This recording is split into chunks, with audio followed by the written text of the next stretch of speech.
so much for being. It is. I just finished a phone call with my mother, and I was telling her that I'm going to be speaking to you, and I was telling her how you are. How would I say? You're one of the brighter lawyers / advocates / legal professionals that I've met. And brighter, I just don't in terms of like your legal proficiency, but in general, listening to you is a delight. And why I say that is because almost all of my background is a legal background. My family is invested in legal professionals, all of them in one form or fashion. And that failed to impress me. And that is why I'm doing this. So congratulations on you, because now I'm more like, tell me, what is it about you? Because you don't even have a regular story, right? You were an engineer before. Yes.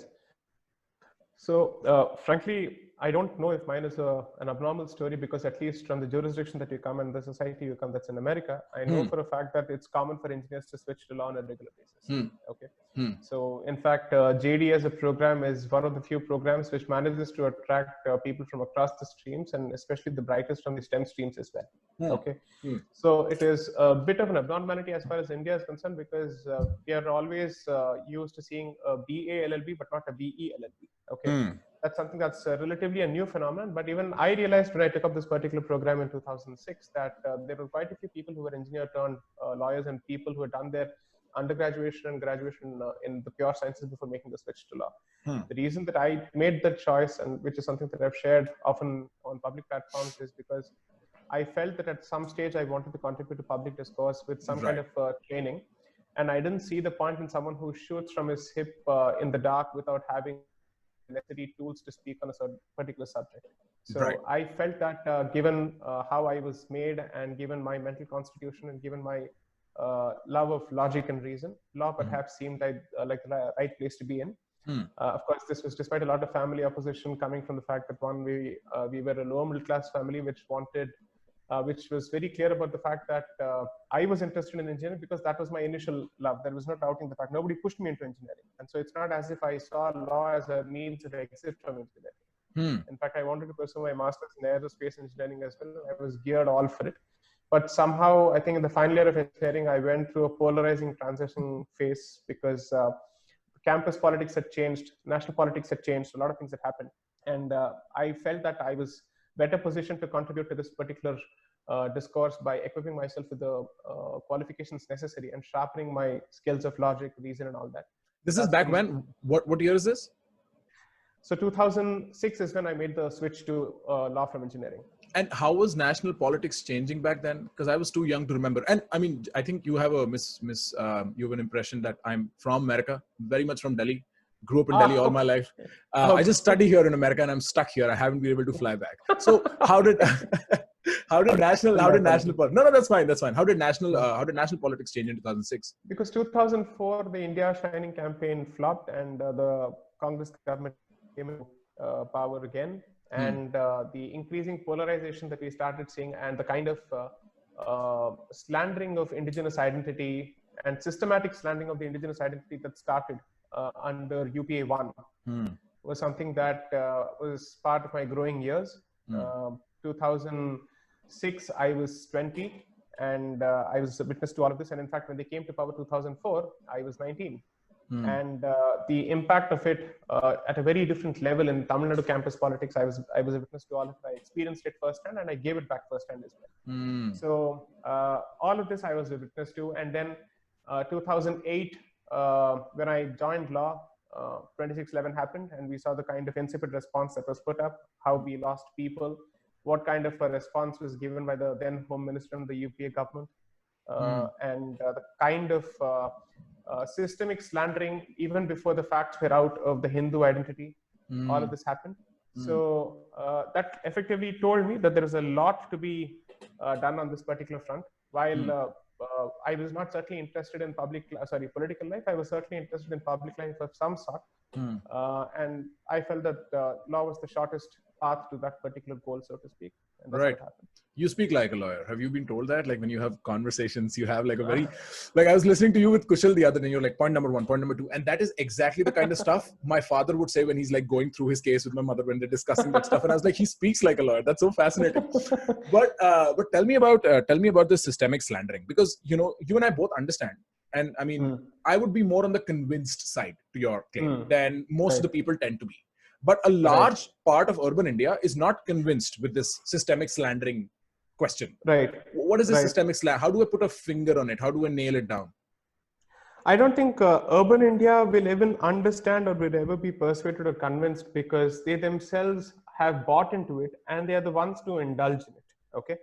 And this is largely because of the years of indoctrination, subtle indoctrination that they go through as part of the education system, the kind of nonsense that pop culture throws at them, and the kind of people who are celebrated as intelligentsia in the community, and the kind of books that are regularly published, and the normalization of, let's say, Hindu phobia and the Brahminization of Brahmin phobia, separating the Brahmin identity from the Hindu identity, separating the caste identity from the Hindu identity when it matters, and equating caste with Hinduism when it is convenient.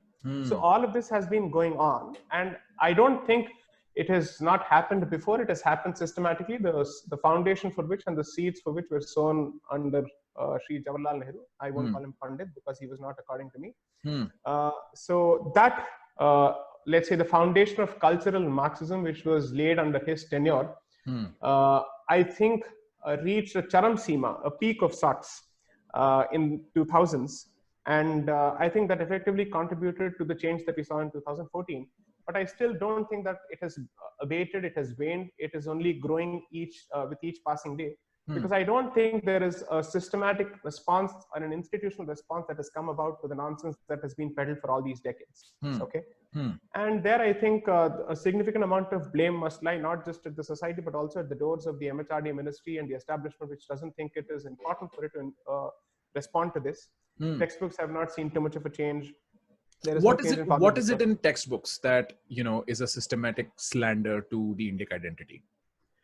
More than a systematic slander to the Indic identity, see, there are two ways of looking at it. One is to build a positive narrative, and the second is to go after the negative narrative. Okay. The positive narrative is to, first of all, let children know what is the concept of Bharat, where do we come from, what are its origins. And that entire discussion is muddled by this misplaced understanding of secularism. I don't think secularism as a concept is bad, but the manner in which it is understood and the manner in which it is interpreted in India is entirely antithetical to the indigenous identity. And that starts from the textbooks, and that goes on for the next 16 years until, and especially the moment you enter the portals of any humanities university or humanities department, it only increases in vitriol, it increases in its amount of bile that it spews against the indigenous identity. Okay. So textbooks is one reason. Second, an understanding of science is another reason, because we constantly speak of only history and social textbooks. But the fact that science is entirely seen as a Western idea, as a Western concept, as a Western import, where there is absolutely no contribution of India that is ever placed before students, what does it effectively do? On the history front, students are being told that you're a product of a defeated slave society. And on the science front, you're being told that you're boorish, you're savage, you're superstitious, you've never contributed to the concept of science.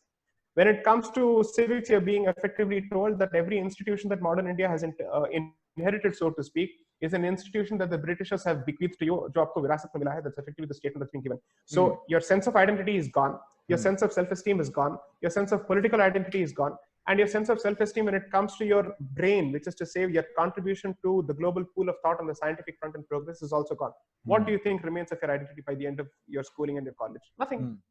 So if anything survives, it is not because of the education system, but despite the education system. Okay, so that's effectively the level at which we all operate.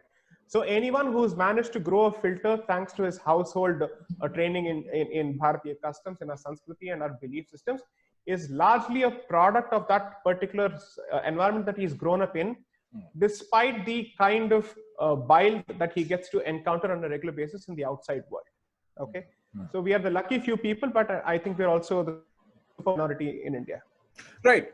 I think, and I've had a lot of discussions with people who generally tend to lean left enough to find the whole BJP phenomena, the whole Modi phenomena to make no sense to them. And I'm like, if it makes no sense to you, it's a personal problem. It's not, because listen, there are so many reasons that I can pinpoint, because it's not one.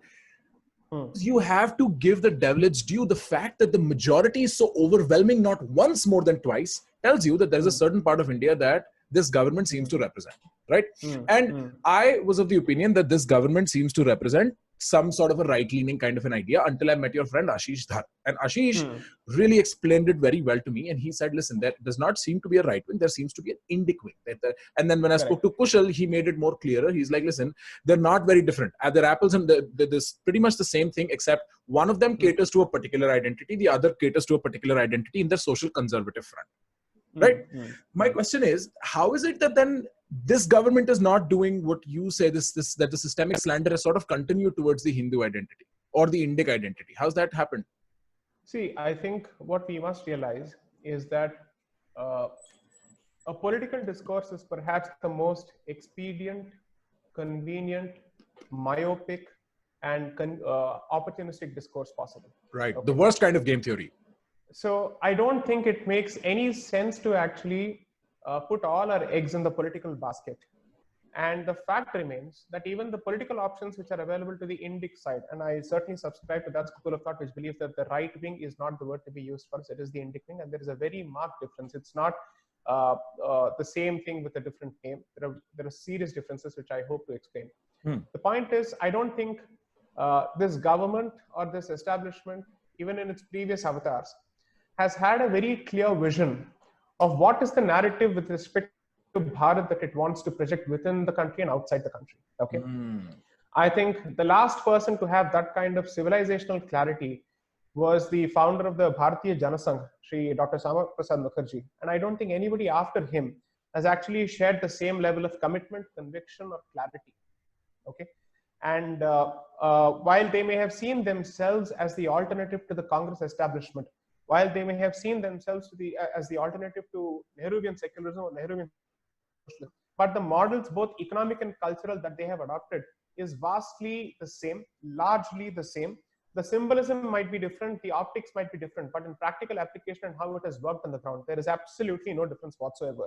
And the clearest proof of that is that even this government believes that that it is under some kind of a pressure, either constitutional, political, or social, or whatever you call it, where it has to show a progress card ki humne minorities pe itne hazar crore kharch kiye hai. The moment you go down that path, you have not abandoned the majority minority nonsense, which is exactly what you continue to accuse the Congress of even under Shri Atal Bihari Vajpayee. So the allegations that you hurled against the previous dispensation, it's thought is the very same path that you've chosen to tread. Okay. So the moment I see that, the proof of the pudding is in the eating.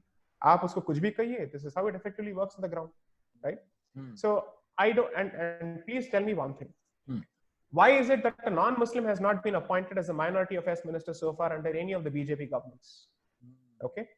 There it's can tokenization. Be a non-Hindu, non-Muslim minority identity, but there is a policy continuum on this particular thing which the BJP doesn't want to be seen as deviating from, because you see they're also scared of let's say hurting minority sentiment. So the fear of the minority sentiment, which is what held the Congress ransom and hostage for several decades, is the very same fear that continues with the BJP. Therefore, I do believe that there is no change on the ground on those issues. Don't you think it's a matter of optics not to like the minority, but to the people? The BJP is under serious like a PR threat that they are anti-Muslim all the time, that they are anti-minority all the time. Would you not say that tokenization is to the effect of like, baith jao, yaar, we are not that anti-Muslim? What do you think? So iska matlab ye hai that you lack the fundamental confidence to actually change the narrative, and you have decided to actually stay consistent with the narrative. Okay. So admit that you lack the confidence. So then we'll take it. Then we'll say, fine, aapse itna hi ho paega. Okay, so let's assume that. This second, confidence, please. No, please. Second. Second's more interesting. Right. The second point is, according to me, the narrative, according to me, starts when you fundamentally believe that ye sahi hai ya galat hai, us pe BJP position nahi lena chahti hai. Okay? And aap kitna bhi kuch bhi kar le, aapko koi acha certificate to dene wala nahi hai. Right. You've been in power since 2014. Right. You were in power from 98 to 2004. किसने आपको अच्छा progress card बता दिया? हाँ भाई, आप भी secular हैं हमारे हिसाब से. Right. Okay? ये ठप्पा तो आप पे कभी लगने वाला नहीं है. Okay? आप पे तो राष्ट्रवादी, फैसिस्टवादी, हरवादी का नाम लग चुका है. ठीक है, ये सब तो हो चुका है. सो आई एम बेसिकली सेइंग, इसके बावजूद आप 2 बार पावर में आ चुके हैं. ओके, एंड तादाद और भी ज्यादा हो गई है. The number of seats have increased. Okay, लेकिन आपके कॉन्फिडेंस में कोई इस पे नहीं पड़ा है. Okay, so numbers are not the issue. see, there is a beautiful dialogue from this movie Chariots of Fire that man can't put in what God has not. Okay, अगर आपके अंदर confidence नहीं है तो number क्या कर लेगा? Okay, number हो या ना हो, अगर confidence, that's why I always say that political strength is very different from political will. Sometimes political strength may not exist, but if political will exists, it compensates for lack of political strength. But if there is lack of political will, no amount of political strength can compensate for that particular void. It is fatal. It is fundamentally incurable because ये दिमाग में है, मानसिकता में है, मंशा में है, जो दिशा में दिख जाएगा. Right.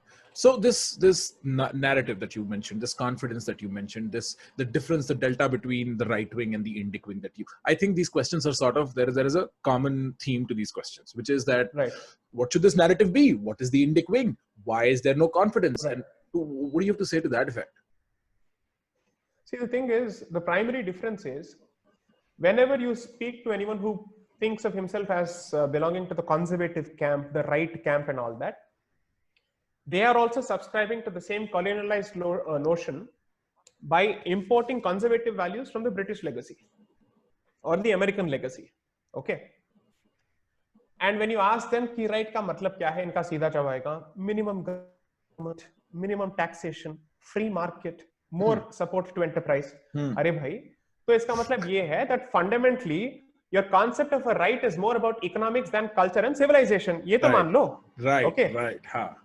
एंड आप ये कहां से निकाल के चेप रहे हैं? यही यूके और यूएस से निकाल के आप यहाँ पे चेप रहे हैं. Okay, so the left goes with the liberal camp of the US and UK and the right goes with the conservative camp of the Tories as well as the right of the US and UK. Definitely what you have done, but the fundamental question is, आपने इस धरती के thought से क्या निकाला है?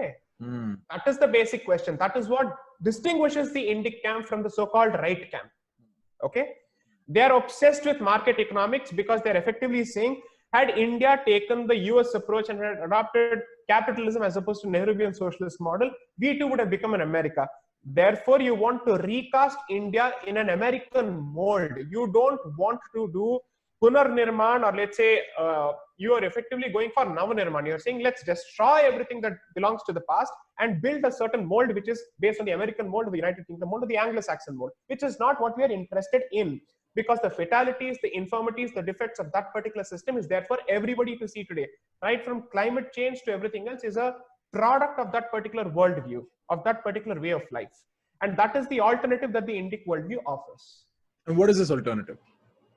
The alternative is to not get stuck in the question of whether I must be socialist or capitalist, because both in the forms as they exist have proven to be detrimental to nature. That is the first thing that we must ask ourselves. What is the fundamental thing around which the Dharmic worldview revolves? It revolves around sustainability, it revolves around Santulan, it revolves around balance, it revolves around the concept of self-restraint, it revolves around the concept of duty, not a rights-based discourse. The so-called right as well as the left, both of them fight on the question of rights. The question is, what set of rights is dear to each of them? That is the only distinction. Right. Okay. Whereas the Indic worldview effectively focuses on dharma, kartavya, duty. That is the focus. Okay. And it basically says, while you focus on individual freedom, we do believe that unless and until there is some kind of a character building that takes place in the individual, which places the filter of dharma at the core of his personality, there is nothing that you can hope for as far as the society is concerned, because the society is the macrocosmic representation of the microcosm, which is the individual unit. Okay. So we believe in investment in the individual, which translates to societal change and which then translates to universal change. That is the fundamental distinction. But the most important distinction and the provocative distinction is admit that the identity of this country is dharmic in nature. Okay. That is where everything starts. That's where the buck starts and the buck stops. As long as you don't agree, you are no different from the left, you're no different from the Marxist, you're no different from the communist, you're no different from the settler colonialist or any other person. As long as you don't continue to talk, you don't talk about it, and you pussyfoot around this particular issue, to me, you're no different from the previous dispensation. I have a series of questions. And the first one is this. It sounds good. Like, I'm not going to deny, but I have noticed, and this has been the case. If you read like intellectual history and stuff, there were enough people who were opining whether fascism or communism was the solution back in the early 20th century, because they were frustrated by existing needs. Fact of the matter is, there are ideas that can sound great in insulation, in intellectual bubbles, that probably do not apply to society as a whole. And given the imminent threat of Pakistan on one side, China on one side, who are militarizing with excesses, who are, where capitalism is fueling their excesses, how do we compete in an international political scenario with a Dharmic responsibility driven model? Okay, so here's the answer to that question. One, factually, let us get a few things right. Communism, or its earlier avatar, Christianity, and all of these institutions, according to me, were invented subsequently. Okay, they existed much later. But if you look at the civilizational span of the Bharatiya thought, that has always existed for millennia together. So I am not asking for the invention of a certain concept or something which is in theory. I am saying this has existed. What has been problematic are its inability to defend its civilization from the barbarian.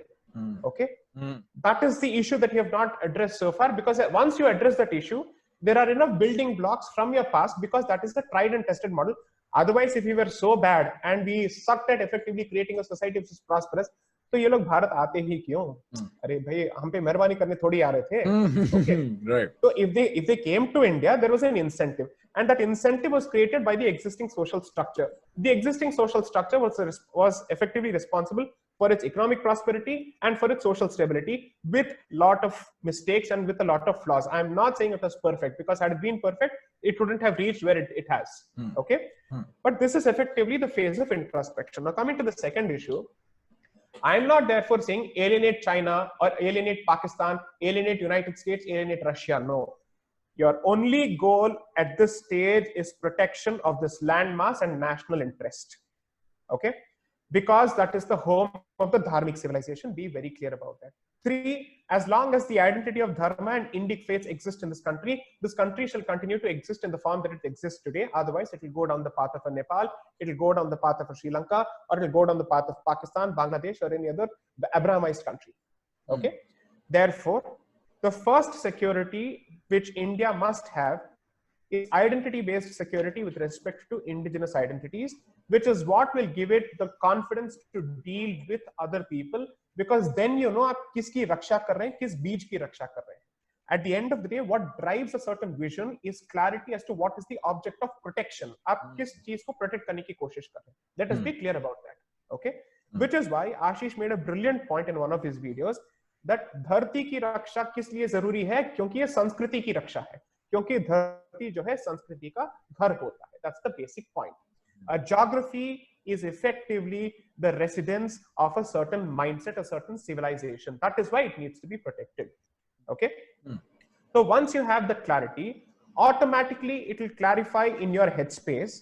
If this is the goal, how do I achieve this goal on the geostrategic front, on the foreign policy front, on the economics front, on the culture front, on the soft power front, and every other front. Okay. So this is the clarity that China managed to achieve after its stupid flirtatious behavior with communism. The moment they realized, यार ये तो बेकार है, it has effectively helped me consolidate my position, but इसके ऊपर इससे कुछ होगा नहीं. Okay, so communism effectively helped the Chinese consolidate their position to basically say, now I have control over this landmass. And after that, they started setting up Confucius institutes and every other institute.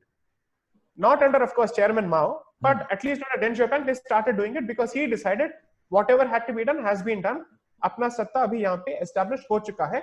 Now is the time for advancing the Chinese vision. Now imagine, Chinese version of communism believes in advancing Chinese civilizational worldview. Okay, look at how it works. So communism has effectively been rendered subservient to Chinese civilizational interests. Yahan pe Bharat mein ulta hi case hai. Okay, so therefore, here's a clear response. Notwithstanding what China is doing, and I think that country needs to get a solid response from Bharat, and it needs to be taught a lessons. But the fact also remains that China has greater civilizational clarity than Bharat has today. That is a fact. That's a fact. Okay? That's and we are not in a position to respond to them because an insecure product of, let's say, how do I put it? a lot of corruption. Like Pakistan also has greater civilizational clarity, notwithstanding the fact that his civilizational clarity is based on a myth. Okay, he is effectively the product of conversion by rapist invaders. Okay, he knows for a fact that is his history, but he doesn't want to admit it. He revels in that particular history, but he believes that this is my identity. चाहे कुछ भी हो, उसपे तो उतना तो clarity है. The other guys effectively said, my civilization is the product of Confucius. My civilization is the product of the King dynasty. My civilization is the product of the Middle Kingdom narrative. He is clear about that. Bharat ना यहाँ है ना वहाँ है. क्या है ये आप सोच लीजिए. I was recently talking to somebody, and I was trying to tell them about the shame that you as a Hindu grow up feeling. Hindi is automatically subservient to, like, English is better than Hindi. That's a given. That's a given. You start correct. English, hai na? So all of that stuff, Fair and Lovely, the kind of shit that Fair and Lovely was, the symptom was more a sense of self-shame, self-loathe. Like when I see white people in America now developing this new tumor called self-loathe, I'm like, you have no idea. This is a generational thing back where I come from, right? So there is no denying that. But here's the deal, right? This dharmic society you keep talking about, because dharma is ambiguous enough if used in the context that you and I are using. So help me see what dharma means exactly, because you and I know people have used the concept of dharma to fuel their own missions in one way or the other in the history of India. So how do we pinpoint the litmus test of something like dharma is you consolidate a definition and then let me run the institution that consolidates that definition. And if you're fine with your enemy running that means you've really consolidated the definition of a way of life. So what is dharma? So let's put it this way. If I were to ask you, explain to me the concept of justice, is it possible for you to explain the concept of righteous conduct or justice in the absence of a context? Barely. It's not. Barely. Because you need to understand the boundary conditions of that particular problem, to use engineering. I know, I sense that. Yes. So you need to effectively say, what are the circumstances in which you hope to do justice, right? That is the first question. Okay. So which is why dharma is not vague. Dharma is not subjective. Dharma is contextual. That is the difference. Okay. So the concept of justice that we understand in Roman jurisprudence or Anglo-Saxon jurisprudence, it effectively comes from what? It comes from this three-letter word called jus or J-U-S, jus. Okay, that's what it comes from. Okay. So from jus comes res, which is from the concept of justice comes the concept of law. Okay, or the concept of lex. Okay. So the point I'm trying to make is, dharma is a foundational jurisprudential concept, which is basically from the standpoint of what? As a civilization, as a culture, what is the bedrock of our values? Okay. So from that particular Gangotri comes the Ganga in different forms. If dharma is this particular basic understanding, how would it apply to gender justice? How would it apply to contractual relationships? How would it apply to marital relationships? How would it apply to environment? How would it apply to interpersonal relationships within a society? How would it apply to foreign policy? Okay. Now, dharma is a concept effectively, therefore, it speaks of righteous conduct. And let us be very clear that there are several schools of thought in India, in traditional Bharat, where the definition of dharma has been changing. That is a fact. Okay. However, it is possible for each dispensation to adopt for itself a different definition of dharma if it wants to. There's no harm in it. But let it at least be a definition that is indigenous, that is consistent with the spirit of this particular land. Okay. The funny part is, you have never heard the concept of dharma being applied in policy making at any point of time in Indian modern independent history. Okay. Have you ever heard that when we speak of dharma, this is what we come to? We speak of the realm of commons, we speak of private property, we speak of everything. But dharma has never been mentioned by any ministry whatsoever, except in ornamental use whenever they have to give speeches or they have to release books in the name of law and justice and dharma. बस इतना ही बोलना है, उससे ज़्यादा उनको कुछ पता नहीं है और उनको कुछ अपनाना भी नहीं है. Okay. So my fundamental definition is, it effectively seeks to strike a balance between individual rights and societal duty. Okay. Your freedom as an individual to act at your own will, on your own whim, and the kind of fetters that are imposed on that as a consequence of you being a part of a certain unit. Okay. So this awareness that you cannot act independent of society's interests, and हाथ में कुल्हाड़ी मिल गया तो इसका मतलब ये नहीं कि आप वन को काटते जाएंगे, because you have a certain responsibility. That is the concept that dharma imposes. That is the fetter. It is, according to me, a balance between right and duty. Interesting. So you would then, what you were pushing for is dharma as a almost like a legal bedrock, as a cultural bedrock. Right. In a place that is so saturated with diversity, as where you and I come from, right? If I take up the concept of not looking after myself for the interest of the other, because the other is a composite of so much and so many different tangents and so many different vectors, right? Do you not see like an obvious obstacle coming in the way where I'm like, I can't even act, this is paralysis, because almost everything I do in this situation dharmically would not make sense. How do you make sense of that? The answer to that lies in the history of the princely states before 1947. आपको 1000 साल 2000 साल पीछे जाने की जरूरत भी नहीं है. You don't have to go back into ancient history at all, because princely states, especially Hindu princely states, functioned on the concept of dharma only. Okay, you can take the princely state of Travancore, you can take the princely state of Mewar, you take the princely state of, let's say, Mysore, and each of these states were effectively Hindu princely states which functioned on Hindu dharma. And what is most important is, none of these princely states had a homogeneous population. Okay, you had people speaking different languages, practicing different cultures, part of this particular princely state. Okay, therefore, what has happened actually, which I think is most problematic, is the creation of states in 1956 exclusively on linguistic basis, which is the reason we see each other as different people. Okay, because you come to the conclusion that the Hindi way of life is different from the Telugu way of life, is different from the Tamil way of life. The fact is, you have lived in porous borders, you have lived in porous political entities, and you have lived side by side with each other.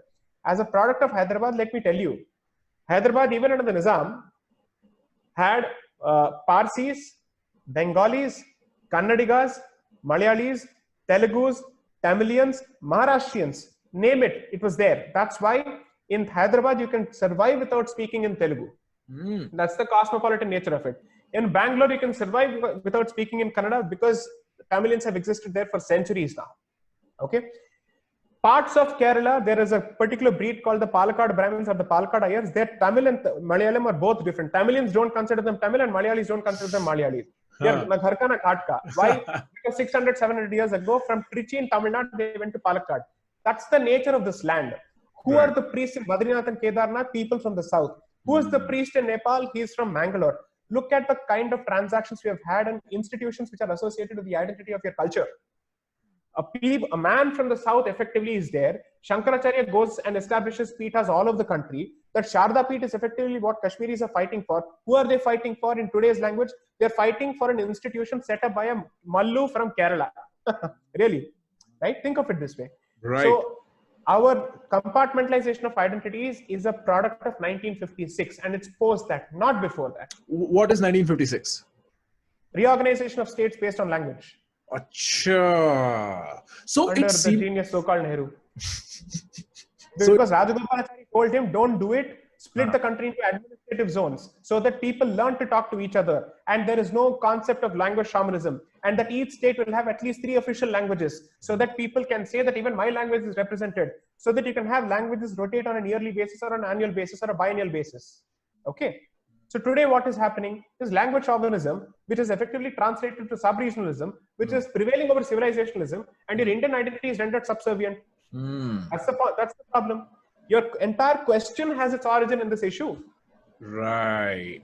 You know, I mean, it sounds pretty amazing. You know, it sounds you're a very passionate speaker, and I'm convinced, but I'm also a little anxious. And by this caricatured question, by the means of this caricatured question, I'm trying to bring out this common anxiety I'm sure a lot of people will face when they hear you. It's like, this is too radical. Like, we're finally making progress on giving women equal rights. We're finally making progress on 377, right? Like, you know, this is but what you're saying is too radical. How do I make peace with that?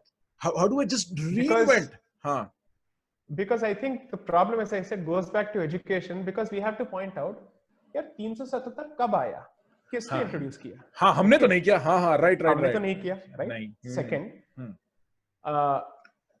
please tell me is there recorded, documented history of persecution of non-binary gender identities and transgender identities in the Hindu culture? The answer is a no.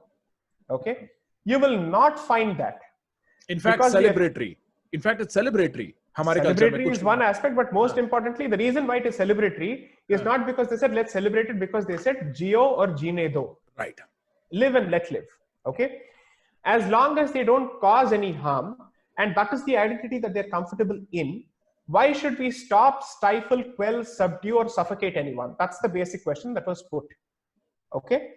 And if they want a certain form of practice, and if they want institutions which are exclusively dedicated to them, let us give them that space. That has been the approach. So I don't need a lecture on LGBTQ from anyone from the West or the liberal camp. I'm sorry, we have done this way before you. If anything, you come and sit at our feet and we will teach you how to deal with these people.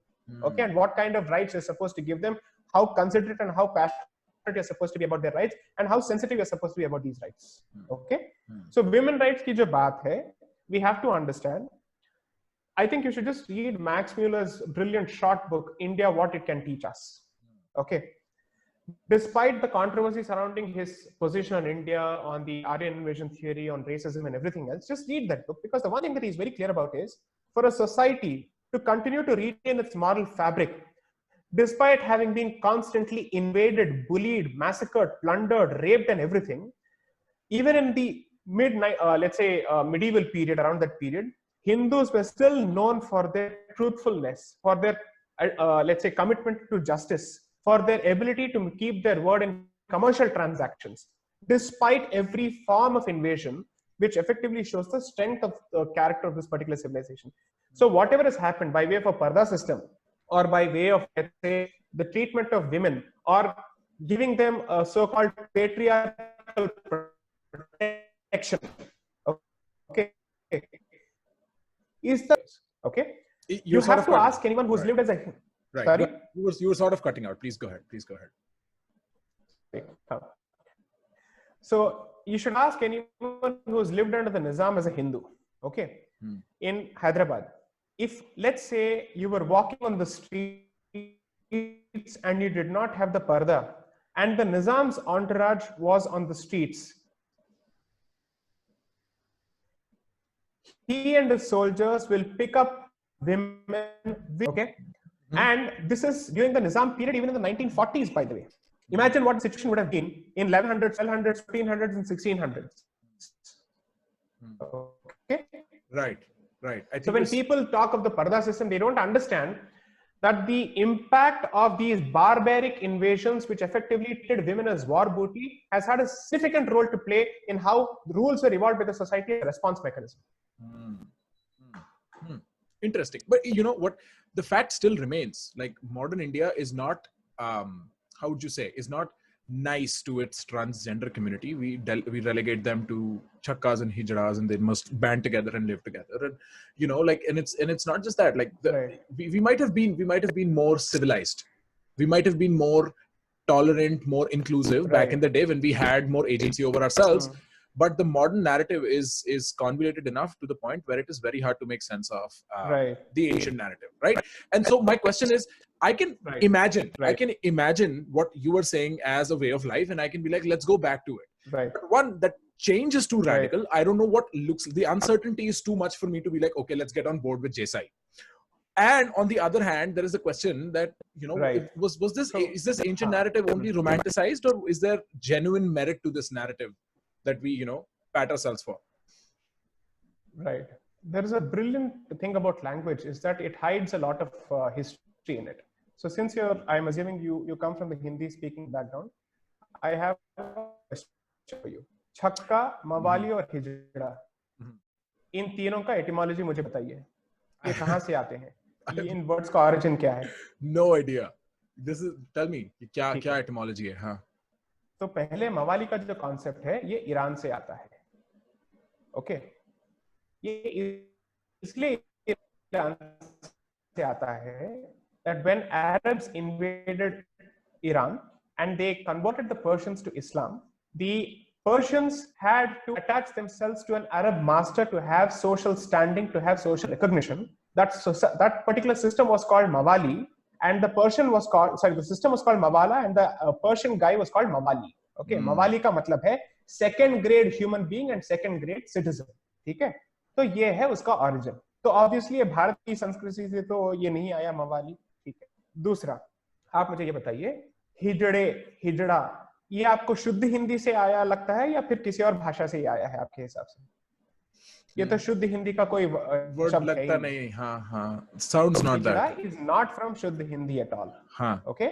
हाँ. It comes from Urdu. It comes from Arabic. Let people decide their own. They come to their own conclusions. Okay.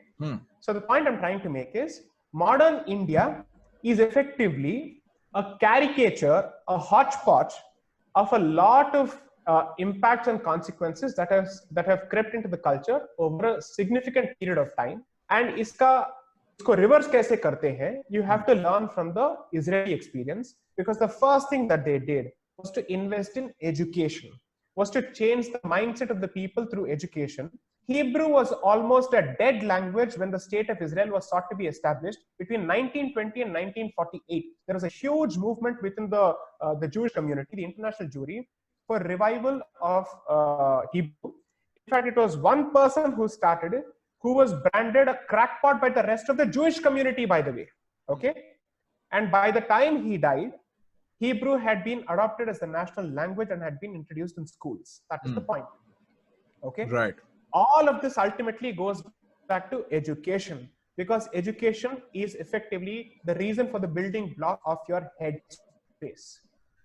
So there is a beautiful concept that is accepted in psychology and as well as in jurisprudence, which is there is something called as pure reason and there is something called as adulterated reason, or let's say reason that you get from the rest of the world. Pure reason का मतलब ये होता है, filter होता है, वो दुनिया से प्रभावित नहीं है. Whatever you are born with as a filter, as a person, independent of any conditioning from the rest of the world or even your family, is pure reason. Whereas when the family and the society starts teaching you a few things, it corrupts reason and it adds to your reason. Okay, it corrupts or at least it adds. What the biggest form of adding to that pure reason is what your family teaches you and what your education teaches you. So I'm saying that acquired reason is largely a product of education and what the values that are imparted to you by the family. Okay. The one thing that I strongly believe in is that the best way to test whether my hypothesis is utopian, is ideal, is unworkable and practical is by changing the textbook curriculum. Okay. Now, if you change the manner in which education is imparted in India and the production of knowledge systems in India, I am asking myself, is it too far-fetched to basically say that education has an impact on the kind of people the society faces and the society itself? If not, what is the point of education, right? The reason why we invest in education so much is because we believe it will have an impact on society, okay? Right. Imagine, assume for a moment that you're a judge who has done his master's in law in jurisprudence from Oxford or from, let's say, Yale or Stanford. And I am trying to present to you the validity of Sabarimala as a practice, and I'm trying to explain to you the traditions that we believe in, and I'm trying to explain to you the worldview of the Indic position. You're educated in Oxford, you're educated in Cambridge. Why would you have any respect for my way of life? Why would you have any concern for my way of life? Why would you have any belief or even some dignity for my way of life? You're bound to look at it as a savage practice. You're bound to look at it from the standpoint of, let's say, male chauvinism and patriarchy, because that is the basic foundation of the Abrahamic worldview, not the Indic worldview. Okay?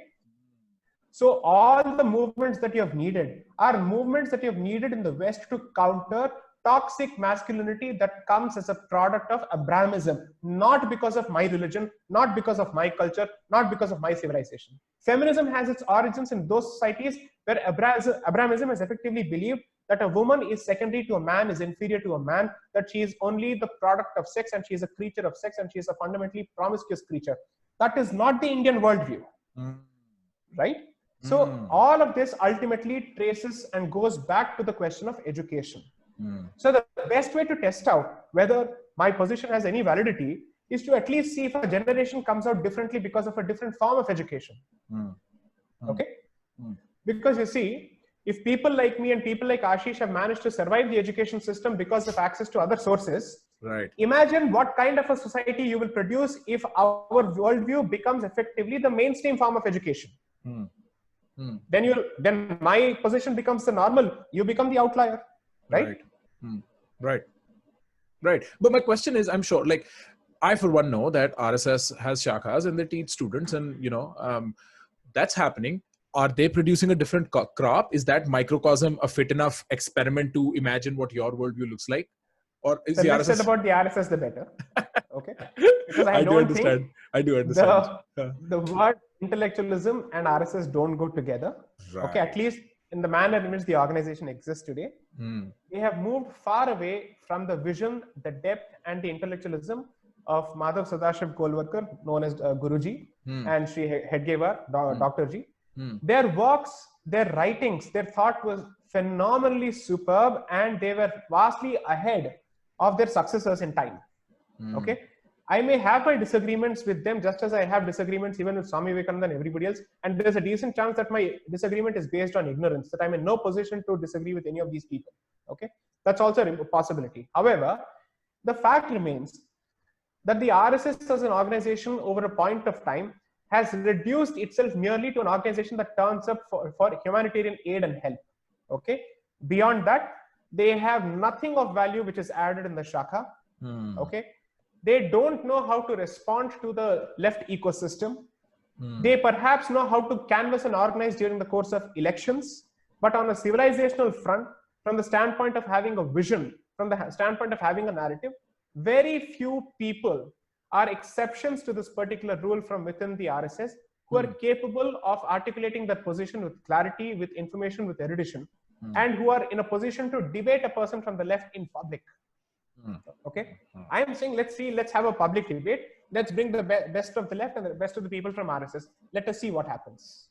Okay, I have nothing against that organization, because you see, at 70,000 shakas, assuming that there are 10 people per shaka, you have a 7 lakh, let's say, strong force, right? You're looking at a human resource of 7 lakhs. And assuming that it's close to 1 million, that is perhaps the second largest organization after the Indian Army. Okay? At least when it comes to, let's say, an organization which is cultural in nature. So 1 million human resource can effect a lot of change if it wants to, provided they are equipped to handle the issues, provided they're trained to handle these issues. Okay, I don't believe that the Shakha as it exists today necessarily serves that purpose. The only thing that it perhaps serves best as an interest is that it manages to canvas on the ground fantastically around the election time for the BJP. Beyond that, I don't think it serves as an actual intellectual formidable force. I honestly don't believe that. And I say this as someone who doesn't wish ill for that particular organization. Right. I say this as someone who wishes that perhaps the organization knew how to go about doing better. It doesn't know how to read the room, is my opinion. So the reason why I asked that question was because I was trying to explore if there is a safer experiment that will reveal the results of what you propose, right? It's like, because listen, I mean, I'm all for it, like I said, but it just is a very anxiety-inducing notion for the world to flip head over heels for me. Like, I am in the middle of my, like, you see what I mean? That it's a change too radical, and I wonder if there is any alternative means that you could suggest to me. So, like, one of the places that you could suggest to me is, pick up Vivekananda, pick up Swami Vivekananda and start reading. So one, you get a theoretical grasp, right? That is one place that I need to acquire myself with the Indic worldview. Because why I like your solution is that it's not limited to BJP's right or Congress's right. And I'm sick of that discussion. Oh my God, can we please stop? None of them is right. So at least this is an out of the box approach. This is what you call pure reason, first principles thinking, that, there is a third solution, that we need a synthetic or, an antithetic solution to what has been the case. And I'm for that. Is there, maybe debates might help. What would be a more sober experience to run than changing the demographic entirely in one go? I don't think it's even right to think of changing the demographic entirely, because people who are practicing the faith of their ancestors, whether it was inherited or converted or received, is not the issue. I don't think we should do that at all. What we're looking for is a sense of civilizational unity and a civilizational awareness. So I'll give you straight, pinpointed, specific responses. Look at the products of students coming from institutions run by the Chinmaya Mission. Okay. Look at the products coming from institutions run by Mata Amritanandamayi. look at the products of students coming from institutions of any of the, let's say, traditional acharyas or mathas or ashrams. Okay. These people effectively represent the island of Bharatiya identity in an otherwise Macaulian identity. Okay. The marked difference that you see in their approach to this land and its values compared to those who come from convent educated schools is there for everybody to see. The self-loathing nonsense is effectively a product of, let's say, coming from convent educated schools, not from these schools. Even the DAVs have produced fantastic people. Okay. The thing is, these children and these products are outnumbered and outflanked by people who come from the convent educated schools and the Macaulay form of education. Okay. So what can we do? Why do you think people like me are fighting for, or at least advocating seriously, freedom of temples? So the temples have resources to run their own schools. Okay. Right. So that it can be broad-based, and therefore every tradition, every parampara, and every form of life and every form of epistemology is mainstreamed through education. Now, since I'm a lawyer, I'll give you a constitutional peg to this. Okay. Articles 26, 29, and 30 of the Constitution effectively give rights to communities to establish educational institutions, because the framers of the Constitution realized that the best way to keep a way of life alive is through education. This is in Constant Assembly debates. This is through judgments. That is why every charitable entity, whether it's religious or non-religious, establishes two things: schools and hospitals. Okay, one is for service, the other is for education. Why do you think the church does this? Why do you think even in America this happens? Because education is fundamentally the way to shape people's minds. And for that, you need resources. For you need an institution, that you need institutional autonomy. Therefore, you need institutional freedom. That is why Hindu institutional religious freedom is important. Okay. Ashrams are exempt from these legislations, and that's but temples are governed and stifled by these legislations. That's why they can't run their schools independently. If you want to establish a Hindu-oriented school in the state of Tamil Nadu, regardless of it being ruled by the DK, DMK, or ADMK, or whoever it may be, you face a wall of resistance, because the bureaucracy is full of people who are fundamentally against the indigenous identity. Okay. So therefore, my suggestion is, and here's something that I have to address, and this is very important. Please don't underestimate the power of an intransigent minority that is hell-bent on never giving up its way of life. You need not produce 1 billion people who think like this. You only need to produce enough people who say that दुनिया इधर की उधर हो जाए, मैं अपने जगह से नहीं हिलूंगा. Okay? Because it is only a handful of people who ultimately bring a change, the rest only follow. That is how effectively things have changed. Okay? So you need people who act as influencers, who are gateways, who act as guardians of certain gateways, who effectively say, I'm sorry, this is the only way to go ahead because this is what bodes well for the civilization. Okay? And when you don't change your position, the rest of the world has to decide. Either we accommodate or we move into conflict. 9 out of 10 times the world accommodates. Right. The person who doesn't budge and the person who doesn't compromise is effectively the one who wins. Take Jinnah, for example. He had the better of Mr. Gandhi. Right. And so from what I understand, this new way of life is a very inclusivist, it's like everybody, you do you, let's maintain this tradition because there is something valuable to be pulled out of it. There is a reason why it survived for so long. And that, so I understand that. And it's rather interesting. And I mean, I will for sure walk out more convinced of this conversation of the Indic identity more than ever. So if somebody had to begin exploring this notion more than what JSD can offer, more than what maybe Upword or the Indic Collective, which is your organization, by the way, fantastic job. I mean, it is so entertaining when I receive text messages from WhatsApp messages from Upword, which I think is part of the Indic Collective, right? And I'll receive a text message and it'll have like a fairly provocative title, and then you're like, wait a second, my instinct just goes off. It's like red alert, and then I look into it, and there is so much sense being made. And that's how I introduced Ashish to my friends. I'd be like, he's one of the only few people on the opposite side of the mainstream that's making sense. You have to listen to that guy. You cannot discard him as just another right-wing loony like you do to the rest of the crowd. Like, I understand your political position, but really pay attention to what he's saying. And I think him for sure deserves more recognition for his cognitive horsepower. Without a doubt. right? So in fact, let me just state a few things for the record. Right. I don't run Upword, I don't own Upword, but I have the pride of actually working with this particular team and knowing them well. Ashish and Ajay Sharma are the ones who founded Upword and who run Upword.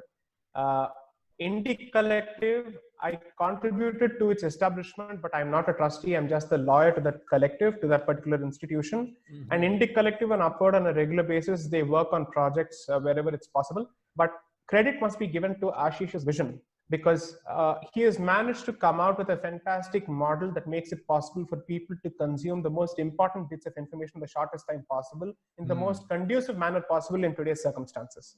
People don't read. They can't even read beyond 2 minutes or 5 minutes. And therefore, people are addicted to the visual medium. So Upword, and in fact, the other channel that he set up, which is free, brilliant initiatives, much needed initiatives. And I believe that if people support these initiatives, if they support organizations like Indic Collective, Upword, and free, these organizations are capable of turning around the narrative in a significant way for the better. Okay. And so therefore, through your platform and through your channel, I'd certainly like to urge your listeners, your watchers, and your readers, and whoever they may be, to support these organizations in whichever way they can. And as someone who's an outsider to these organizations, but is only a legal mentor to one of these organizations on a pro bono basis, I've seen the work that these people do. I've seen the commitment that they have to this particular cause. And the most important point is that they have created impact on the ground through their strategic interventions. Okay. So this is not talk. There's a lot of action. Right. That's absolutely true. I would at least say that they sharpen the discourse, because I think on a general level, we have a very low resolution discourse, right? As far as politics is concerned. So I'm glad for that. And I will make sure I attach links to all these free, Upword, as well as the Indic Collective, so people can find you there. But where do I find more of this thought? My question is, what is the network I should be looking into? Not just modern day, but should I look into Paramahansa Yoganand? Should I look into Swami Vivekanand? Where do I go?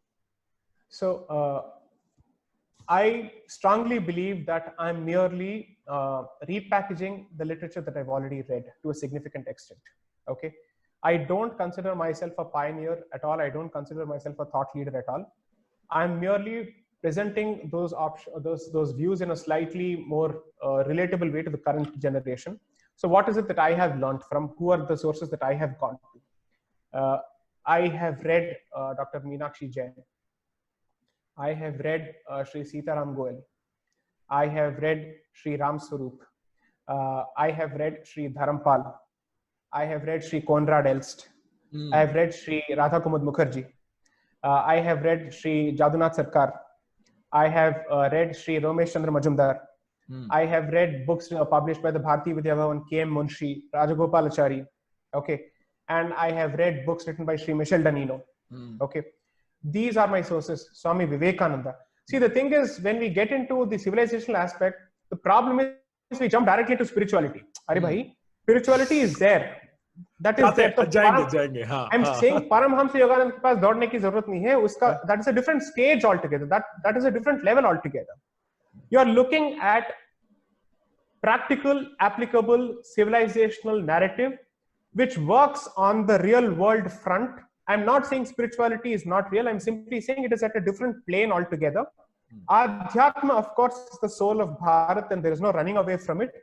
But how has Adhyatma been applied and understood in real world contexts, in mundane contexts, like in politics, in culture, and other aspects? That is the literature that I'm more interested in, because I don't think I'm ready for spirituality fundamentally. I'm not made for that yet. Okay. Right. I do believe I understand that that's the soul and the spirit of Bharat. Unfortunately, my soul is not ready to receive that yet. Okay. Because I'm still fighting, or let's say addressing certain aspects, and God willing, force willing, someday when that happens, it will happen. But the literature that I would recommend is the literature that charges you into action. Okay. That effectively tells you what this land is about, where does it come from, what is its beating pulse and its heart. Okay. That is what I would effectively say. And which is why I'm not recommending books, I'm recommending authors. These are the people that I certainly want to read. Right. That's interesting. Yeah. I could say that I'm decently read. I know of things. I am generally, but I barely have heard of more than 3 or 4 names from the list you mentioned. So that probably makes a case for your point that anybody who's educated on the convent side of education is almost bereft of the historical aspects of the narrative, at least that you're proposing. So I think that is solid, because I'd say I'm fairly read. But Anyway, this has been fantastic. I have learned a lot. Thank you so much for doing this. Do you have any questions for me? Thank you. First of all, I'd like to know more about you. All right. So I'm a student of psychology and economics here at Columbia University. I was doing my chartered accountancy. Both my parents are chartered accountants turned legal professionals in the economic field, the commercial economic law field. I never wanted to do that. I hated it from the bottom of my heart. Chartered accountancy. And then even arguing over numbers. Oh my God, like let's not argue over numbers, you know? So, so eventually I was like, I gave my finals CAK, and in the meanwhile, I received an acceptance letter from Columbia. So I came to Columbia wanting to know what I wanted to study in the first place. I wanted to see the world. I wanted to see what it looks like from the outside. And so that's when I began to flirt with philosophy, art, eventually settled for psychology and economics. Then I was doing a lot of my own research, and a lot of it was coming through the primary means of podcast until I was like, you know what, I'll start my own. And it started off as a joke where I was speaking to my friends and we were having casual conversations. And eventually it moved from one step to the other, where eventually I was hanging out with, say, Ashish for that matter, or some more prominent journal. And then I was like, you know what, I'll just take this forward. So I became this YouTuber / student kind of a person. I'm still in the middle of transitioning. I think I'll drop out of school for a year because I'm going to put more pedal into this gas. It's doing very well for me. And then eventually come back and study with peace, because truly what I like is reading. Truly what I like is peacefully doing my thing, you know? And so right now, while I'm doing this, it's practically impossible for me to continue studying. So I'll get this done with, make enough for myself, and then come back, finish my education in peace. So I'm in that moment where I'm waiting to fly back to India, because that doesn't seem to happen. And once that happens, I'd be there for a year. So that is where I come from. I grew up in Faridabad, which is right next to Noida. So in some sense, we're remote neighbors. And I moved here in 2017. So since then, since the upswing of the woke culture, I have been observing up until this collapse finally happened in Seattle. So I've been first-hand witness to this. It's been pretty fantastic. You get a very outside view of India. Once you do move outside, you're like, "Acha, theek hai, now I can see it more objectively." I was too invested in things, you know. Like I like Taleb's skin in the game concept. You need to have skin in the game to have an opinion. But I also think the absolute inverse, no skin in the game, lets you have, and if you're committed to the job of thinking properly, lets you have a very unique opinion too. So once there was no skin in the game for a short amount of while, I was like, "Acha, theek hai, now I can look at India properly." And then I got invested in it again. And I think some of the most transformational conversations I've had during these podcasting sessions have been with the one I had with Ashish, the one I had with Kushal, and then this one is sort of a lineage unto itself, where it's talking about the same thing which is not mainstream. Most people will tell you the same mainstream bullshit. It's Congress, it's BJP, it's Aam Aadmi Party, and that does not satisfy my soul. I'm tired of that nonsense. I'm out of that. Right, but you know, I mean, I think I don't know who suggested. I think Ashish probably was the first guy to suggest me to talk to you, and then the suggestions kept pouring in massively in my comment section. And then when I was like, it was just like, invite this guy. And I looked you up and I was like, this is a fantastic setup, but I just did not know how to approach. That's why I tried to ask Ashish, and I was like, when I'll come back to India, I'll for sure make an approach. But then Zoom became the thing, and then, you know, that's how it came to be. So I'm 24. I'm a student of economics and psychology, formerly an ex-accountant, almost never finished it. I did finish my company secretaryship, so I can still argue in courts. And I think part of my genes, the lawyer instinct, is still present in me. It's just used for different means by now. So, so it's been fun. It's been quite a journey. It's been quite a journey, and I've learned a lot throughout. Thank you for actually having me over. It's been so great, and I'm really amazed that at the age of 24, you know so much, and you have had this realization. I wish I was as well read as you at the age of 24. So congratulations, and I wish you the very best for all your endeavors. I'm pretty sure at 24 you were doing better than me. So I'm not concerned for that. I'm still a degenerate at 24. But no, thank you so much. If I'm in India and if I'm around, I'll make sure I hit you up. If we can do this again, if you have something that you want to talk about, please feel free. This platform's always. By the time you come, there'll be a lot more developments in India worth discussing further. For sure. For sure. Thank you so much. Thank you so much. All right. Thank you.